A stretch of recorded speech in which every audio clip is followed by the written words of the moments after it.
Who the fuck are you? Skenario X. Ashes to ashes. Shit.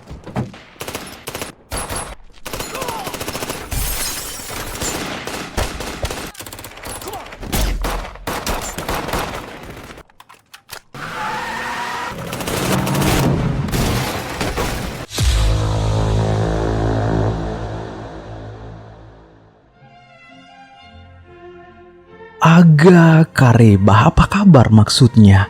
Kali ini saya akan membawa Anda ke dunia gelap yang dipenuhi darah dan aturan besi. Bayangkan seorang pembunuh bayaran paling ditakuti yang sudah pensiun namun harus kembali ke permukaan.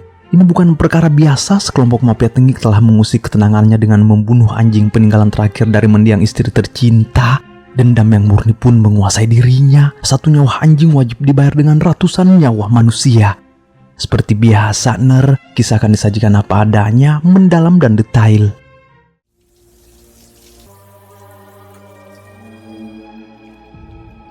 Di awal kisah kita diperkenalkan pada sosok pria parubaya bernama John Wick. Ia kini hidup dalam kesunyian setelah kematian istrinya Helen akibat penyakit serius. Wick benar-benar hancur dan kehilangan arah hidup setelah kehilangan orang yang paling ia cintai. Hingga pada suatu malam tak lama setelah pemakaman Helen, sebuah paket tiba di rumahnya. Paket itu berisi seekor anak anjing menggemaskan bernama Daisy, lengkap dengan surat terakhir yang ditinggalkan Helen. Because the card doesn't count. I love you, John. This illness has loomed over us for a long time. Helen sengaja meninggalkan Daisy agar Wick punya alasan untuk tetap melanjutkan hidup dan belajar mencintai lagi setelah dirinya tiada. Dan itu benar, kehadiran Daisy perlahan membawa kembali sedikit semangat ke wajah Wick. Setidaknya kini ia tak terlalu kesepian menjalani hari-hari di rumah yang penuh kenangan itu. Tapi ya, namanya rindu obatnya nyala pertemuan dan itu mustahil bagi Wick.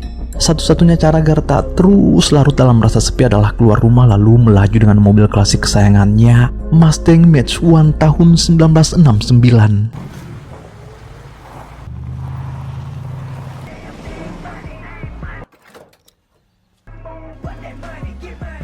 Saat singgah di sebuah pom bensin, Wick kebetulan berpapasan dengan sekelompok pemuda angkuh yang dipimpin oleh Yosef. Pemuda ini langsung terpukau melihat mobil milik Wick dan berniat membelinya. Dengan sikap songongnya, Yosef menawar mobil tersebut. Harga berapa kalau lepas mobil besi tua ini gondrong? Dalam hati Wick, sontoloyo nih orang. Ia pun menolak dengan ketus lalu pergi meninggalkan tempat itu. If good day, sir.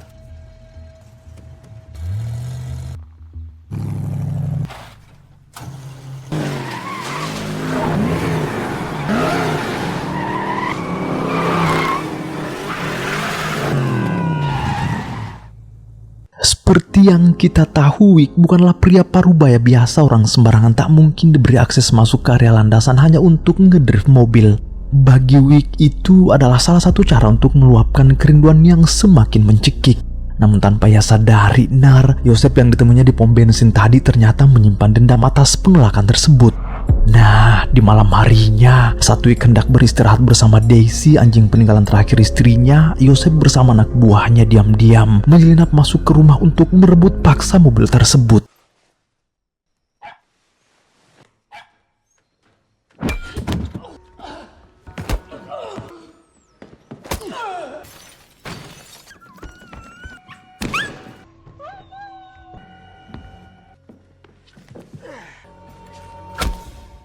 Hanya karena persoalan penolakan sepele, Wick harus menelan rasa pahit untuk kedua kalinya. Bukan main, Daisy satu-satunya peninggalan berharga dari sang istri tewas secara tragis tepat di depan mata. Sementara itu Wick juga dipukuli hingga babak belur dan mobil Mustang kesayangannya ikut dicuri oleh mereka.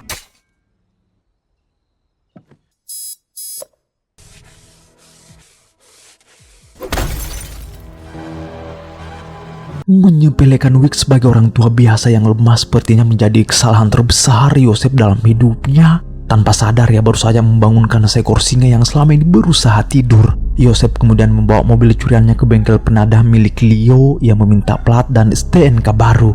Namun begitu Leo menyadari bahwa mobil itu adalah milik John Wick, ia langsung menampar Yosef lalu mengusirnya dari bengkel. Tak lama kemudian, Leo segera menghubungi Vigo Tarasov, bos besar mafia Rusia sekaligus ayah Yosef sendiri, untuk memberitahu kebodohan luar biasa yang baru saja dilakukan putranya. Heard you struck my son. Stole John Wick's car, sir, and killed his dog. Oh. Vigo yang tahu persis siapa itu Wick langsung pucat begitu mendengar kabar tersebut. Sementara itu, insting seorang pembunuh bayaran paling ditakuti seperti Wick memang jarang sekali meleset. Ia segera meninggalkan rumahnya dan naik bus menuju bengkel milik Leo. Tujuannya hanya satu, memastikan apakah pria kurang ajar itu benar-benar datang ke sana.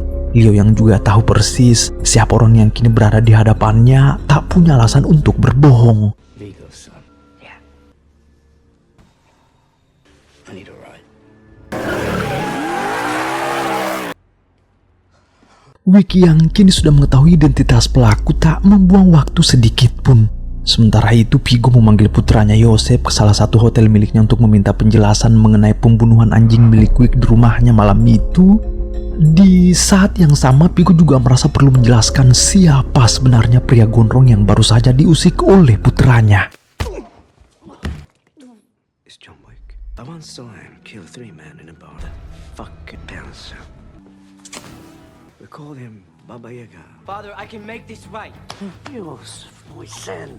Vigo menjelaskan kepada putranya dengan sangat saksama bahwa Wick dikenal sebagai Baba Yaga di dunia gelap. Ia adalah pembunuh bayaran yang dulu selalu diutus untuk menyelesaikan tugas-tugas mustahil hingga klan Tarasov bisa tumbuh sebesar sekarang.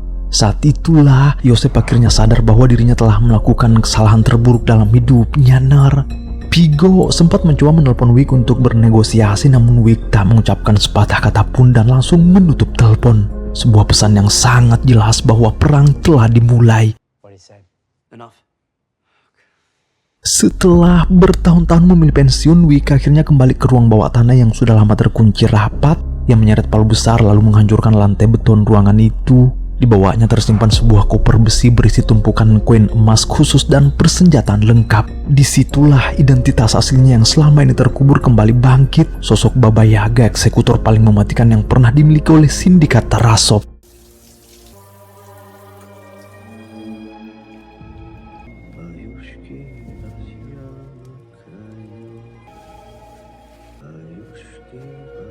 Sekarang koper besi itu sudah dibongkar, koin emas dan persenjataan taktis kembali berada di tangan, dan itu artinya Wick telah memulai pemburuannya.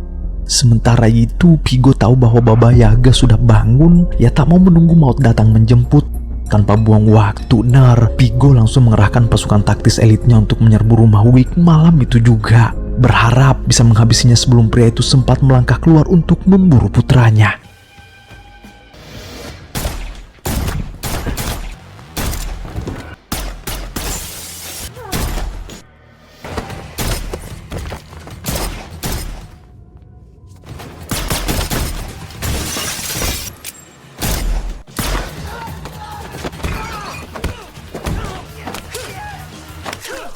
Kekacauan pecah dalam sekejap di dalam rumah yang sebelumnya tenang. Mereka salah besar jika mengira bisa mengejutkan sang legenda. Hanya dalam hitungan menit, belasan anak buah Vigo tewas bersimbah darah. Serangan pertama Vigo gagal total dan justru mempertegas bahwa kontrak mati telah resmi berjalan. Tak lama setelah kegaduhan itu berakhir, sirine polisi tiba-tiba menyala di depan rumah Wick. Ternyata yang datang adalah Jimmy, seorang polisi patroli setempat yang mendapat laporan dari tetangga soal suara keributan. Begitu pintu dibuka, Jimmy sempat melihat sekilas mayat-mayat yang bergelimpangan di lantai rumah Wick. Namun Jimmy memilih pergi begitu saja dan menutup mata. Ia tahu betul siapa pria gondrong yang berdiri di hadapannya. Tanpa membuang waktu, Wick langsung menghubungi Charlie. Tak lama kemudian, Charlie bersama timnya datang untuk membersihkan seluruh mayat dan darah di rumah Wick hingga tak menyisakan jejak sedikit pun.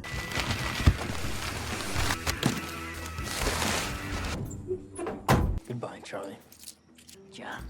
Sadar bahwa pasukan elitnya baru saja dibantai habis oleh Wick, Vigo semakin dirundung kecemasan luar biasa. Ia tahu bersembunyi di balik ratusan anak buah tak akan cukup untuk menghentikan John Wick. Satu-satunya cara adalah menyewa pembunuh yang tingkat kemampuannya setara.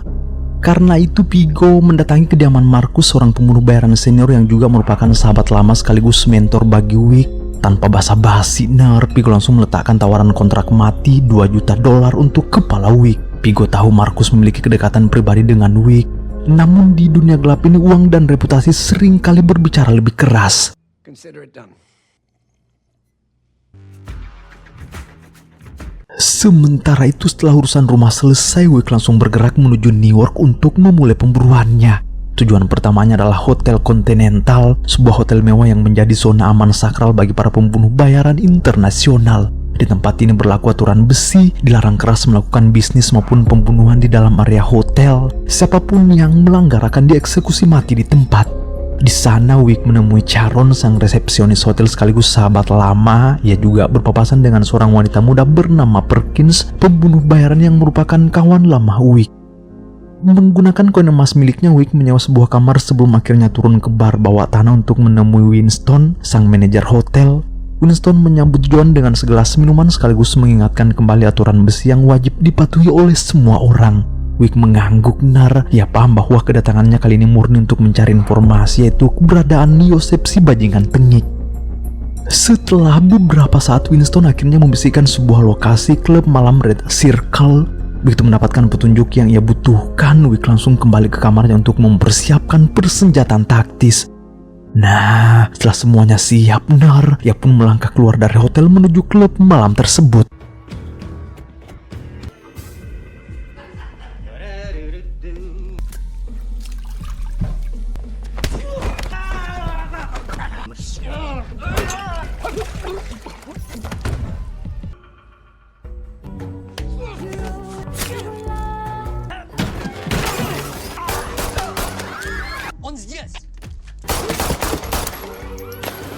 Wick menyusup ke dalam klub dan langsung mematahkan leher para penjaga yang menghalangi jalannya. Begitu masuk ke area pemandian air panas VIP, gerakan center Axis Relox miliknya yang super cepat mulai bekerja. Satu persatu pengawal yang menjaga Yosef tumbang di tangannya. Yosef yang saat itu sedang bersantai merendam jagung berbulunya bersama ladies-ladies seksai langsung melompat mencari handuk. Ia kaget setengah mati mendengar rentetan tembakan brutal sekaligus melihat sosok Baba Yaga muncul di hadapannya. Ketimbang mati konyol ya kan, Yosef langsung kabur terbirit-birit keluar dari klub.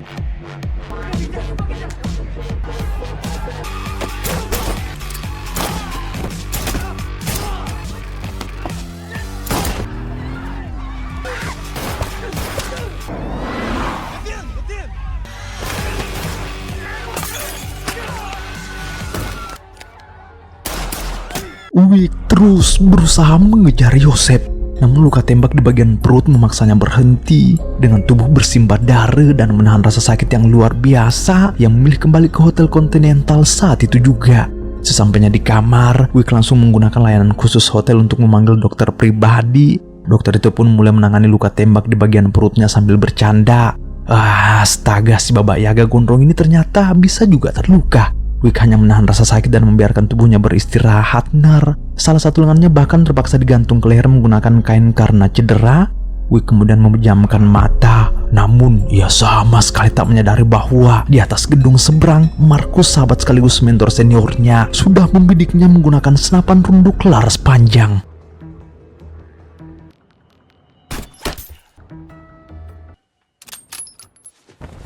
Alih-alih mengerahkan peluru ke pelipis Wick, Markus sengaja menggeser sedikit bidikannya ke arah bantal tepat beberapa senti di samping kepala Wick. Dentuman peluru itu langsung membangunkan Wick dan menjadi peringatan diam-diam dari sahabat lamanya bahwa bahaya sedang mengintai.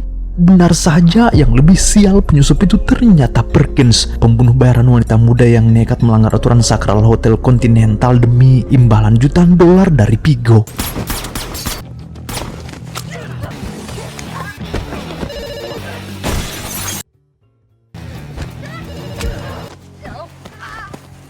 Sambil menodongkan pistol ke kepala Perkins, Wick mulai menginterogasinya. Di bawah ancaman kematian, Perkins akhirnya membuka mulut dan membocorkan salah satu rahasia terbesar milik bosnya. Pigo menyimpan seluruh harta, uang tunai, dan dokumen rahasia pemerasannya di sebuah gereja dekat pengadilan Cannon. Mendengar informasi berharga itu, Wick memilih tak membunuh Perkins. Baginya, wanita ini hanyalah kerikil kecil dalam pemburuan yang jauh lebih besar. Keesokan harinya, Wick langsung bergerak menuju gereja tersebut. Dari luar, tempat itu terlihat seperti rumah ibadah biasa, namun semua itu hanyalah kedok. Wick tak peduli tujuannya datang ke sana hanya satu, yaitu memusnahkan seluruh harta berharga milik Vigo.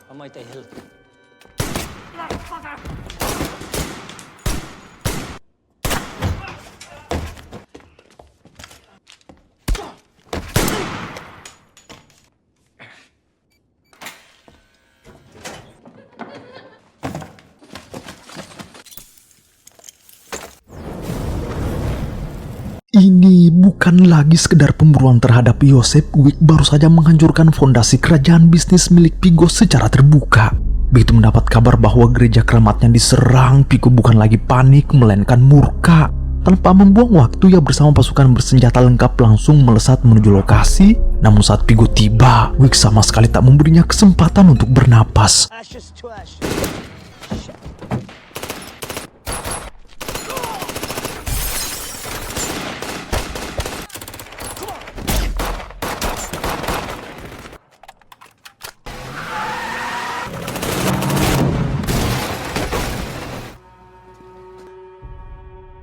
Di tengah baku hantam yang sengit, situasi mendadak berbalik. Jumlah anak buah Vigo yang jauh lebih banyak akhirnya berhasil melumpuhkan Wick. Saat membuka mata, Wick sudah berada di dalam sebuah gudang tua. Di hadapannya Vigo duduk dengan urat leher menegang, amarah yang meledak-ledak ia lampiaskan ke wajah Wick melalui pukulan demi pukulan. Sambil menggerutu, Vigo berkata, "Hanya karena seekor anjing bajingan kau menghancurkan segalanya." Namun Vigo sadar tak ada gunanya berdebat dengan hantu masa lalunya sendiri. Ia pun memberi perintah dingin kepada dua eksekutornya, "Saat aku keluar dari ruangan ini, pastikan Baba Yaga tewas." Begitu Vigo meninggalkan gedung tersebut dan mau tinggal sejengkal lagi dari Wick, pertolongan tak terduga justru datang dari luar. Markus yang selama ini ternyata tetap setia kepada sahabat lamanya akhirnya turun tangan untuk menyelamatkan Wick.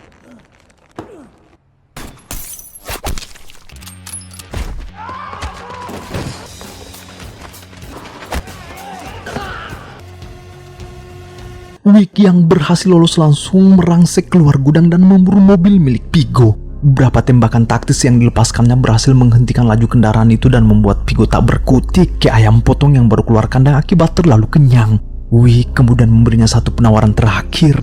Ia berjanji tak akan mencabut nyawa Vigo asalkan pria itu mau membocorkan lokasi persembunyian putra mahkotanya. Daripada mati konyol ya kan, Vigo akhirnya memilih mengorbankan putranya sendiri. Ia membocorkan Yosef sedang bersembunyi di sebuah rumah aman di Brooklyn. Setelah menerima informasi yang dibutuhkannya, Wick benar-benar tak menarik pelatuk. Ia langsung bergerak menuju lokasi yang telah disebutkan. Target utamanya kini sudah terkunci dan ajal bagi Yosef tinggal menghitung menit.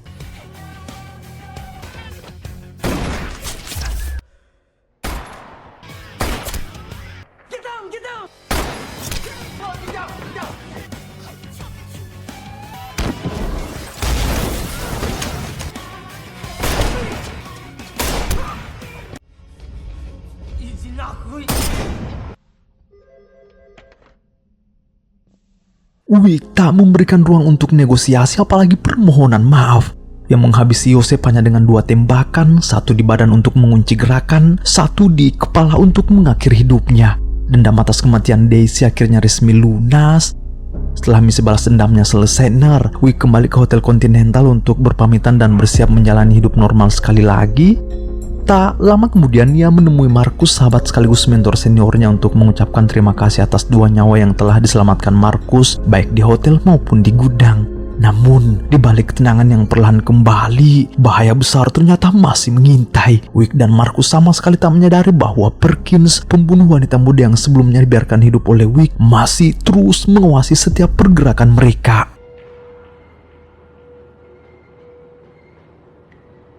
It's time to go home. Vigo yang mengetahui putra sematawayangnya telah tewas kini dirundung kegilaan total. Langkah pertamanya untuk menghantam mental Wick sekaligus memancingnya keluar adalah dengan menargetkan orang terdekatnya Markus. Perkins yang terus membuntuti pergerakan mereka akhirnya memberi sinyal kepada pasukan Vigo. Markus yang baru saja berpisah dari Wick langsung dicegat dan dikepung di kediamannya sendiri. Markus akhirnya berhasil disandera dan dihajar habis-habisan. Di tengah penyiksaan itu, Vigo menghubungi Wick. Ia ingin Wick merasakan kehancuran yang sama, kehilangan sahabat terbaiknya tepat sebelum ajal datang menjemput dirinya. The last of the old guard. You Begitu Wick menginjakkan kaki di rumah Markus, yang ia temui hanyalah jasad sahabatnya yang sudah bersimbah darah. Kehilangan Markus menjadi pukulan telak yang kembali menghantam perasaannya. Nar, orang yang selama ini menjadi sahabat sekaligus mentornya, kini telah pergi untuk selamanya.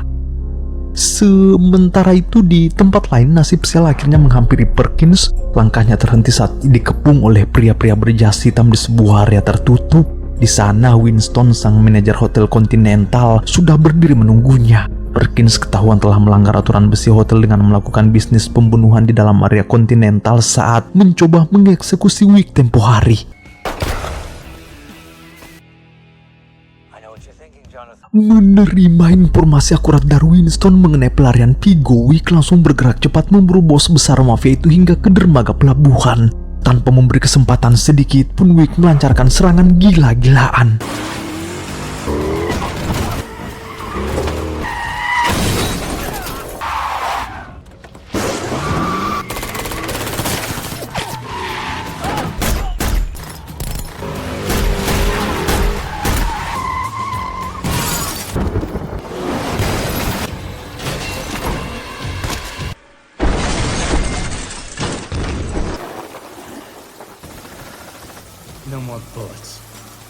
Kini yang tersisa di dermaga itu hanyalah dua pria paruh baya yang sudah sama-sama hancur. Di bawah sorot lampu dermaga yang remang-remang, mereka berdua sepakat untuk sparring menyelesaikan urusan ini secara jantan.